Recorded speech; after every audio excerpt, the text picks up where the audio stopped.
Welcome to episode number 7, C12. It is the 4th of May, 2012.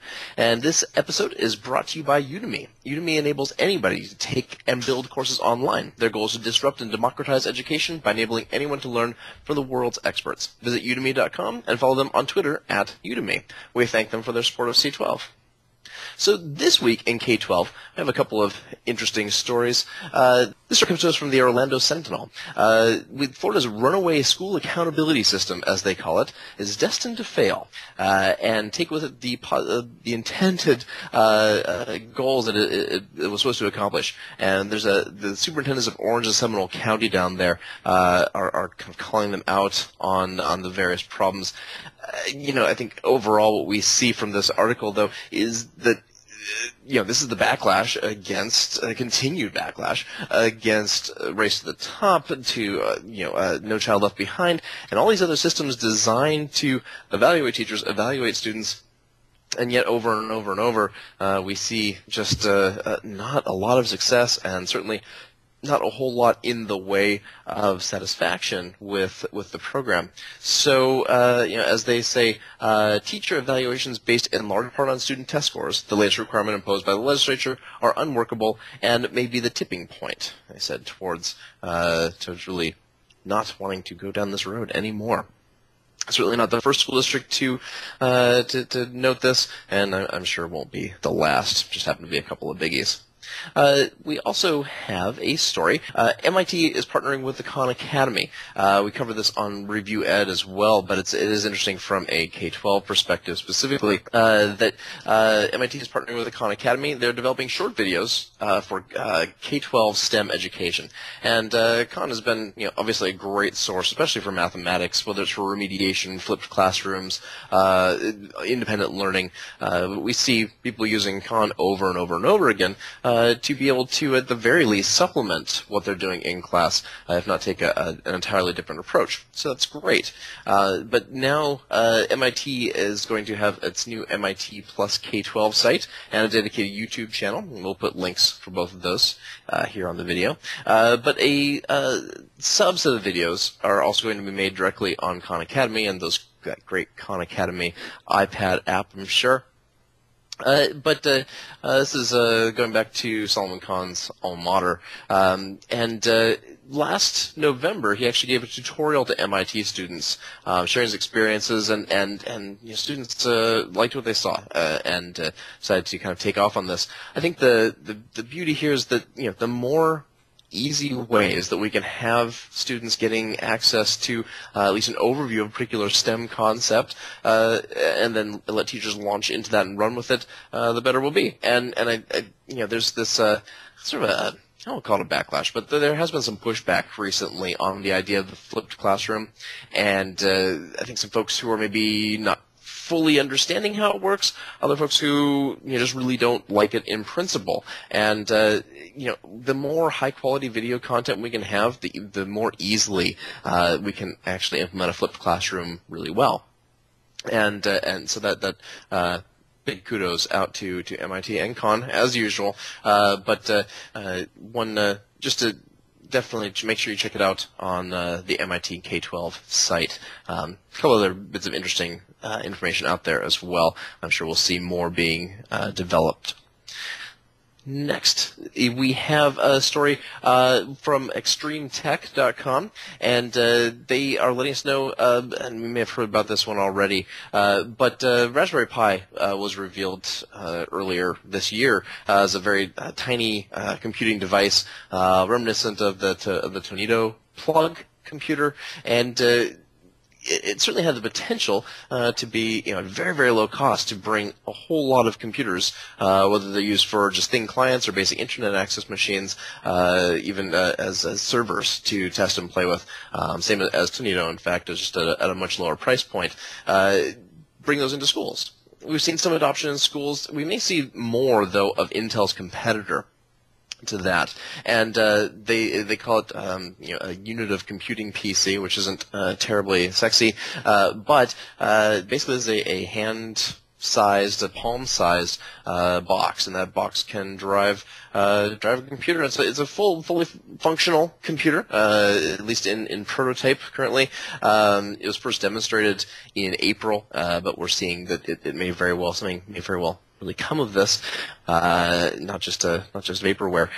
But the beauty of all of these devices really is you could either mount them on the back of a Visa compliant LCD and have a tiny little fully functional computer, or you can start even sending these things home with students. They can go in a backpack. As long as you have a screen, you can get hooked up to them and make them work. So a new take on one-to-one potentially, whether it's outfitting full labs, making them easily accessible in classrooms, or not bothering to supply students with a full-blown computer, laptop, netbook, whatever, but with a little teeny tiny computer they can use with the equipment of their choice. So definitely worth watching developments in the microcomputer department, and then not a bad way for students to start thinking about parallel computing and grid computing. You can imagine all sorts of K12 level fun computer science projects with these little guys. So new website launch called DIY.org. Audrey Waters talked about it.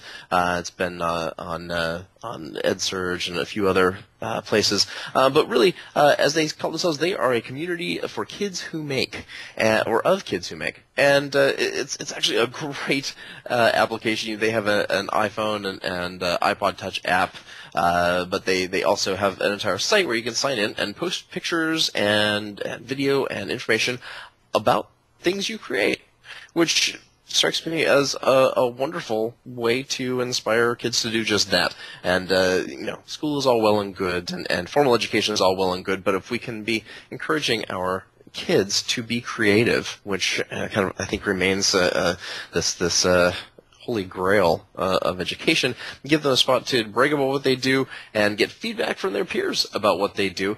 Well, that's what innovation is all about. It's hard to teach innovation, as we well know, but don't really have much choice but to crank out a generation of kids, or many generations of kids who actually can and want to innovate. So great to see this one. DIY.org. Definitely check it out and have your students or your kids do the same. Another article. This is from Fact Coexist. We have there's the title of the article is Making Smarter Computers by Teaching Them to Learn Like Children. So this is at UC Berkeley. There's a new machine learning course, and the researchers at Berkeley are studying how kids learn and why they learn so quickly. If we look at our kids and we watch them learn a language, for example, they're little sponges, and they make those connections really, really fast, and they learn things so quickly that us old folks tend to struggle with a bit more. So folks at Berkeley said, well, hey, let's actually do a little more research on how that all works, and then let's apply it to machine learning, which, talking about holy grails, there's the holy grail of IT and of computer science. So check this out over on Fact Coexist. But I love that this is their one big a little soundbite from them. We're trying to understand what makes human beings such good learners. Well, yeah, that's one thing we haven't been able to really hammer out with the great little bits of tech that we create. It doesn't tend to learn as well as we might like it to. Lots of algorithms for it, but true AI remains a bit of a dream. So be curious to see where this takes us. Then we have a story from this on Yahoo News. It came out of Reuters. So there's a 6-year-old, and he threatened and he kicked a principal because 6-year-olds have temper tantrums. And so he had a little falling out with his principal, and he was arrested. So I guess that's one approach to discipline of 6-year-olds.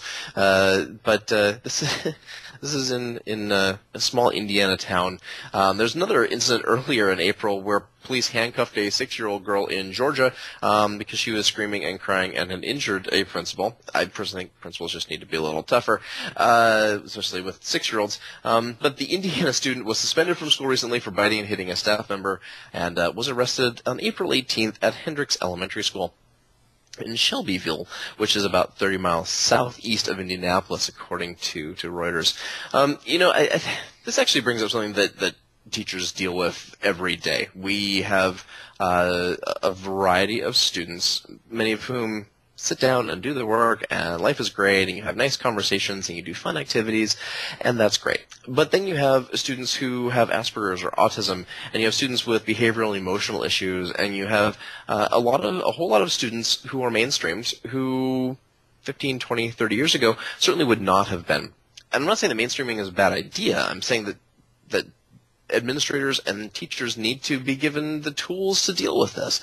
There's huge amounts of professional development that needs to take place, lots of training. Teacher training programs focus a whole lot on theory and differentiated instruction, but they don't do a great job of preparing teachers for the realities of dealing with kids who are struggling. And these aren't just bad kids who bite their teachers. These are kids obviously who have some pretty substantial issues, and as poverty increases and we see lots greater detection of autism, and we have all of these things sort of confronting teachers, they need to be prepared to deal with not just students who maybe don't learn as quickly or have some reading disabilities, or perhaps struggle with math, or have a slightly different learning style. They need to be able to deal with students who are out of control and yet are mainstreamed in the public schools and aren't going anywhere. So we're required, certainly here in the States and elsewhere. We have laws here that require students to be in the least restrictive environment possible. And although that generally, I think, stands to benefit students, it is not to be taken lightly by teachers and administrators and parents who are now dealing with students with issues far beyond what their predecessors may have had to deal with. When students who with major social and emotional issues would otherwise have been put into a special or substantially separate classroom. Not saying they should be, just saying we need to prepare teachers for the reality.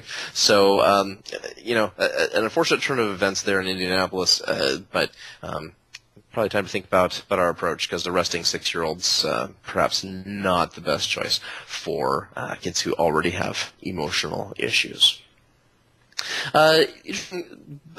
Study conducted. This is for national findings from Speak Up 2011.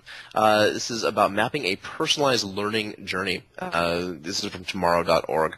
And interestingly, they say the infiltration of a sweeping range of different technologies into our everyday lives has created an expectation that all interactions should be highly personalized to meet our individualistic needs.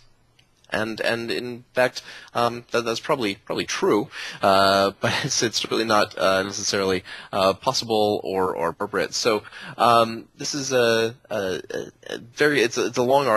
actually more of a white paper than anything, but it is a chance for folks to look a little more deeply into this idea of personalized learning and the technology behind it, so. Just worth a further read. Also worth thinking about what we mean by personalized education, and how deep do we need to go? How deep should we go? What we really should be thinking about is how to make sure we handle differentiated instruction correctly. But does differentiated instruction need to go? How deep does it need to go? What sort of technology do we need behind it to make it effective? I think we know quite well that technology is a key to differentiated instruction towards making it realistic in a classroom of 32 kids. But what really needs to happen? What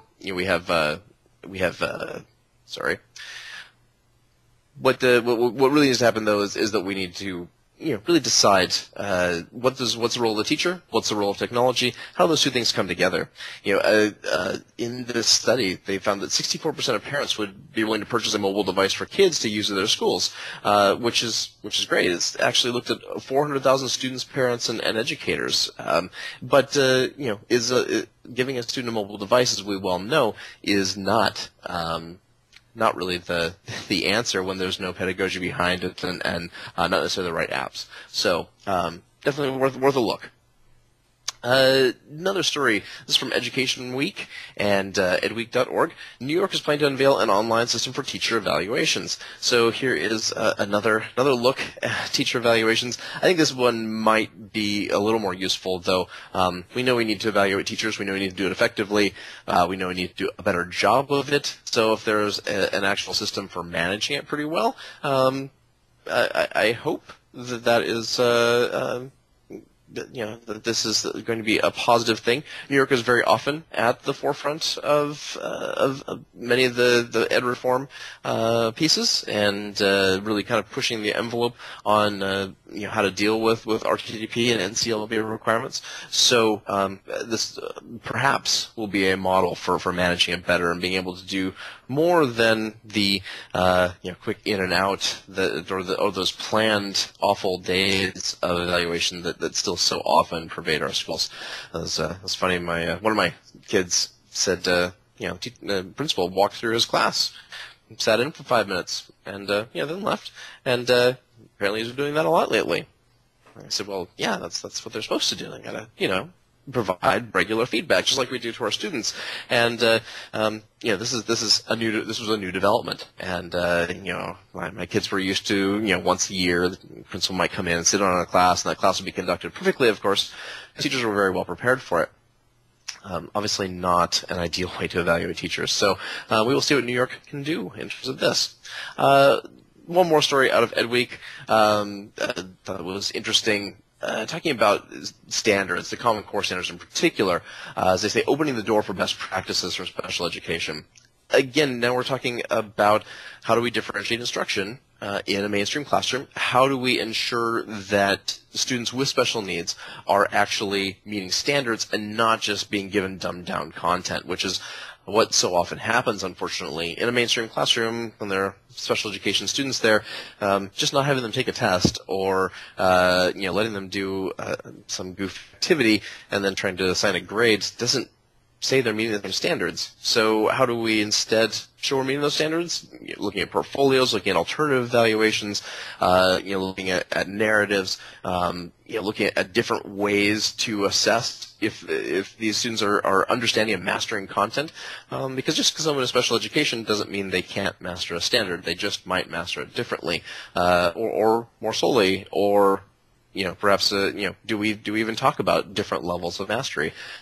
Interesting article opening that conversation all around the idea of the Common Core. So, again, worth checking out. Story out of the Atlantic. They say there's a clear consensus on education reform. Voters want a major change. Thank you. No kidding. In the States, good luck getting major reform in an election year and with generally deadlocked Congress. Probably not going to happen. Who knows if it will happen, and if it does happen, if it will come from the federal level here in the States. I'm thinking that's going to be a big negatory no matter what voters want. 81% of the electorate, though, as they say, believe America's school bureaucracy needs a dramatic overhaul. Yes, it does. I am part of that 81%, I guess. Worth reading the article just to see what arguments are being tossed out there. But again, I think most of us have realized that it's not terribly realistic to expect these sorts of reforms and changes to come from the top down. It's going to be about schools who are making the changes themselves. So speaking of places that are sort of pushing back on education reform, there's an article in the Washington Post about my old stomping grounds, my home state of Washington, and really what they've done is just said no to a lot of the sort of standard reforms that we think about that came out of NCLB and even before. Charter schools in particular, they've had a charter school law on the ballot 3 times now. It's been rejected by voters. Each time the voters have all turned out and said, the results that we're seeing from charter schools aren't convincing enough to actually put it on the books. And instead, they've turned to some other initiatives. Interestingly, Bill Gates, of course, and his foundation being based in Washington State, certainly a lot of funding has gone towards education reform, just not necessarily the sort of mainstays that we've come to expect in other states. So one such as the article asks from an actual author in Washington State, what do we have instead? Our legislature has passed several bills over the last several years to support innovation within our existing education infrastructure. There are 22 schools recognized for providing programs for students that are bold, creative, and innovative. They have lighthouse schools, so-called lighthouse schools, that are designated with STEM programming, provide technical aid to schools and communities that want to create a STEM focus. And they actually have, they've just passed a bill setting up partnerships with some of the state's lowest performing schools with universities, four-year universities, to create lab schools. They've even, largely rejected Teach for America. And they say, we don't need undertrained teachers in our schools. We don't need the cost of infrastructure for charter schools, for low number of positive outcomes we're seeing. We especially don't need for-profit charter management organizations to come into our state and help make education into a profit center instead of the public service it is to the young citizens of Washington State.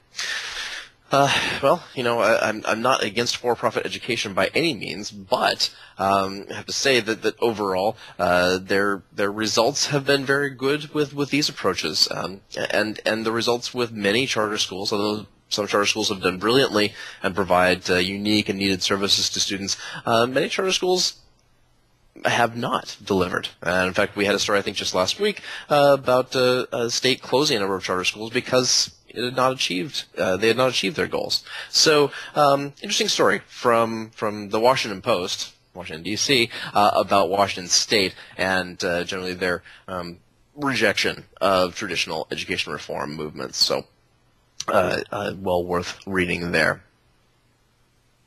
So that has been our news of the week on C12. Thank you for joining us, and check back next week.